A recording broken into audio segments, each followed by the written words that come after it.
ہندوستان کی تاریخ دیکھ لیں، جتنے بڑے بڑے صوفی تھے یہ سب عاشق رسول تھے، جتنے بڑے نام تھے، ہمارے بابا فرید گنج شکر، داتا صاحب، نظام الدین اولیاء، یہ سارے بڑے، معید الدین چشتی، یہ بڑے بڑے صوفی، یہ سارے عاشق رسول تھے، اور عاشق رسول ہوتے ہوئے ان کے قدموں پہ چل پے، ان کے کتنا مقام بن گیا۔ آج بھی ان کے مزاروں کے اوپر لاکھوں لوگ آتے ہیں، ان کو پیار کرتے ہیں، آج بھی ان سے کرتے ہیں۔ تو اس کی وجہ یہ ہے کہ جو بھی ان کے قدموں پہ چلے گا، جو بھی چلا وہ اوپر آ گیا۔ اچھا، اب جو اور پھر انہوں نے کہا چائنا بھی جانا پڑے علم حاصل کرنے کے لیے تو جاؤ، جب سے پیدا ہوتے ہو جب تک قبر میں جاؤ علم حاصل کرو۔ اور اس کی وجہ سے جو پھر ایک انقلاب آیا، علم کا انقلاب آیا، مسلمان سائنٹسٹ بنے،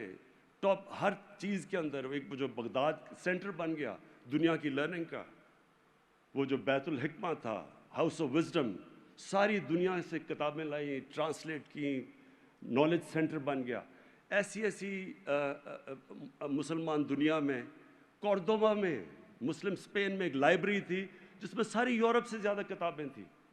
تو سینٹر آف لرننگ بن گئے مسلمان۔ لیکن جو سب سے امپورٹنٹ چیز میں کہنا چاہتا ہوں وہ یہ، جو انسان ان کی سنت پہ چلے گا وہ اوپر چلا جائے گا۔